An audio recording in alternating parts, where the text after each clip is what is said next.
Hey, good morning, everybody. It's Hammer. Today is Thursday, April 11th, 2024. I, of course, with Originator Success, here with your daily mortgage rate update, the only place on the web where you guys get to join me live each and every day at 9:30 a.m. Eastern Time and talk about what's going on with mortgage rates. If you're watching live, say good morning. If you're on the replay, don't forget to put hashtag replay in the comments. Let me know that you were here. If you're on Facebook, don't forget to smash that like button, tag a little friend, share us in a group. If you're on YouTube, give us a thumbs up, click the notification bell, subscribe, all that good stuff. Remember, you can sign up for our written lock advice, www.ratelockadvice.com. Get a copy of this to your inbox each and every weekday morning.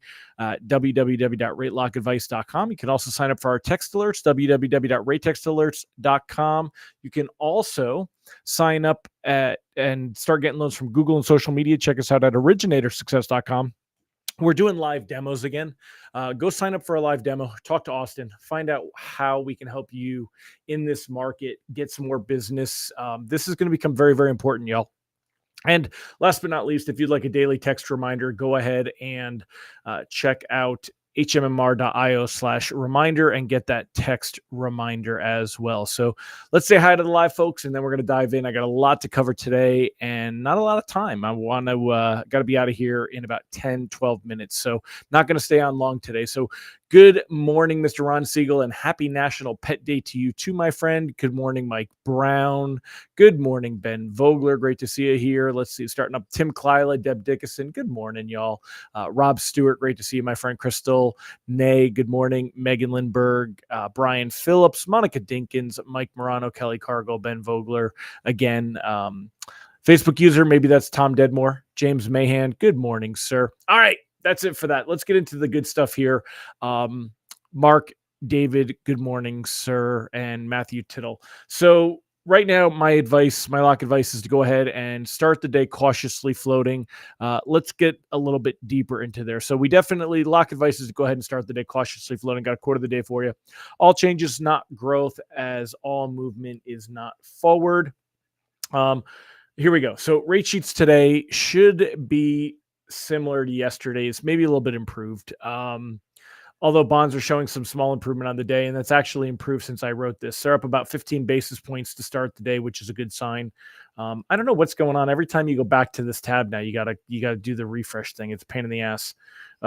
Any other MBS Live user, tell Matt Graham about that. Matt doesn't like me, so I'm not going to tell him, but you guys can tell him. Anyway, taking a look here, repricers today is high. I definitely think there is a lot of repricers today. Want to be careful about that. Repricers today is high. Traders are on the edge, and we could see more volatility. That's a definite thing here. Yesterday was brutal for rates, as we know, but the bigger concern today is that we could see some avalanche selling at the first sign of trouble. All right, so I'm going to go ahead and read through my commentary again. I want to kind of stay on track this morning. Good morning, Ken Starks, Nicole Semrad, Debbie Richardson. Good morning. So this one is called I Think, because there's a lot I think here, right? And you're going to see that term a lot in here. So here's what I'm thinking right now. I've basically said this time and time again that it isn't the data itself that matters. It's the reaction to the data.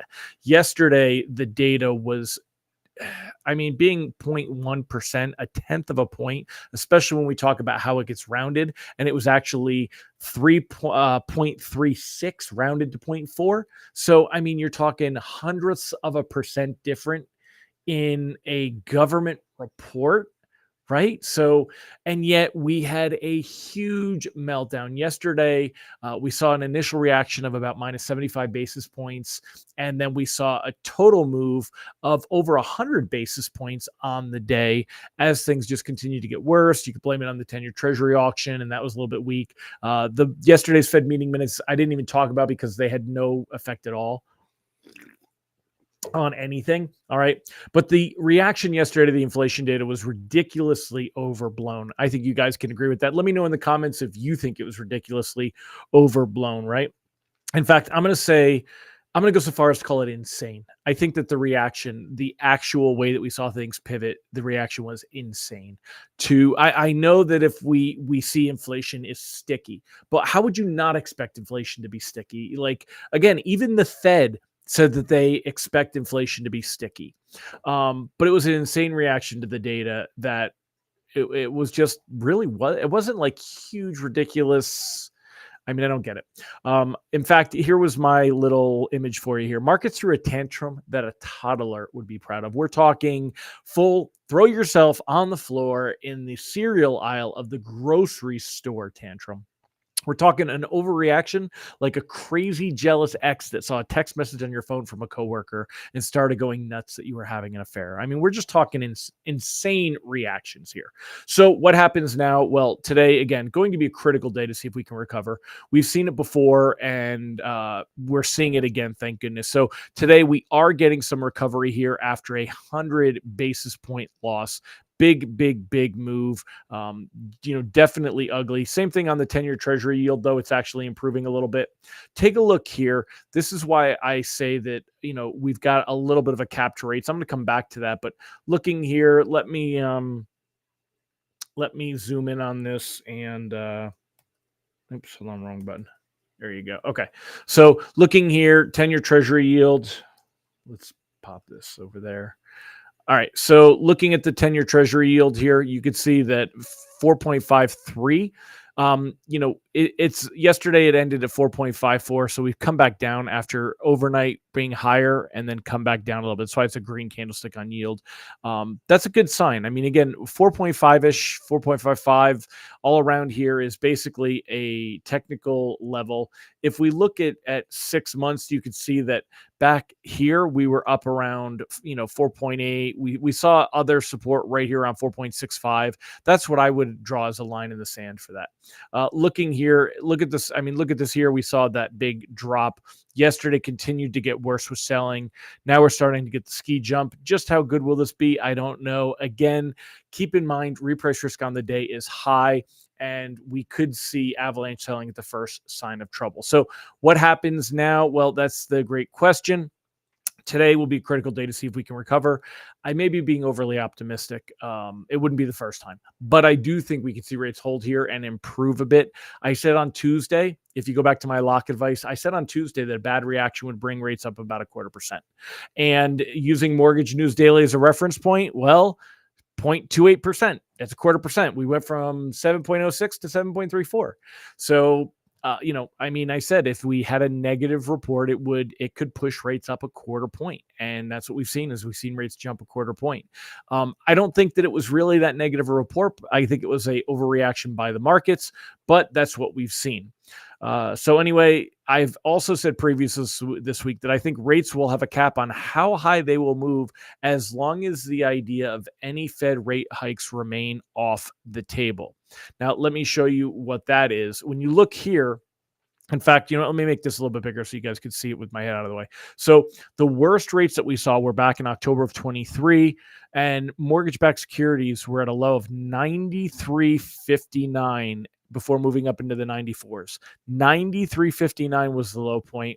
They moved up into the 94s. You're still talking 300 basis points lower. Even if you don't want to count this lowest point and you just want to average what's kind of over here, that's 300 basis points lower. Now, we lost 100 basis points yesterday, but when we did that, there was a huge change to the idea of when the Fed will cut rates. A May rate was already off the table. If we go ahead and use the compare, remember the lighter it is, the longer it was. That's been off the table for almost a month now. When we looked at June, the expectation in June, you could see here a month ago, a week ago, they really weren't that different. It was about a 60% expectation that we were going to see a rate cut. Yesterday, that dropped to 20%. I mean, that's a huge difference that we saw there. In July, expectations were that we were going to see more cuts, that we would be at 4.75. A month ago, it was a 42%.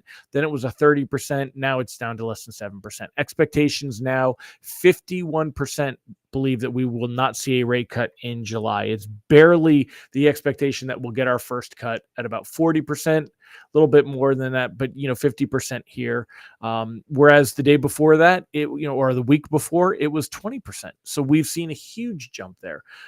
Getting into, we might as well just go in line here. September, we see that same thing now. The expectation a week ago that 16% that we would only see one rate cut. Now it's 45%. The fact that we would still be the same, 2% expectation a month ago, 5% expectation a week ago. Yesterday it was 35. Now it's down to 27. It's moving in the right direction.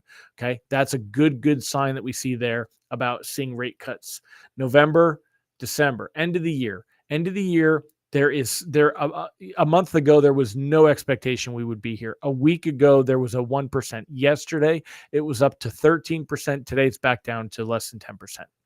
Expectation of one rate cut. Again, a month ago, barely any. Yesterday, 34%. Today, 30%, improving. All right. Expecting now 2 rate cuts. A month ago, we weren't even expecting 2 because we were expecting 3 or even 4, right? So that's the difference there that you see in all of those fancy charts. Keep that stuff in mind and, all that good jazz. So let me pull here. Yeah, Ron said the news was exacerbated by the lack of interest in the bond auction later that day. And I think that was overblown, Ron, because of I just think the volatility freaked everybody out, and that's why we saw that. So anyway, so what happens now? I think the Fed will calm things down a bit. I think they're going to come out with their message that rate cuts are still on the table. They're not going to try too hard to reverse the damage, though, because they want markets to have a little bit of panic. That's going to help reduce spending, soften the labor market, and drive inflation down once again. They want to see that.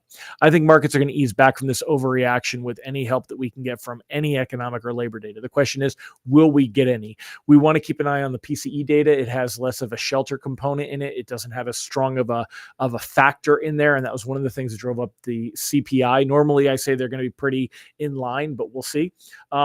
Basically, here's where we're at. Anything closing in 15 days. So far, so good seeing bonds settle down and recover. Definitely nervous to see how today plays out. But if we can end the day with bonds holding some gains, it could continue into tomorrow and give rate sheets a little bit of improvement. The loans closing in 15 to 30 days. Yesterday was bad.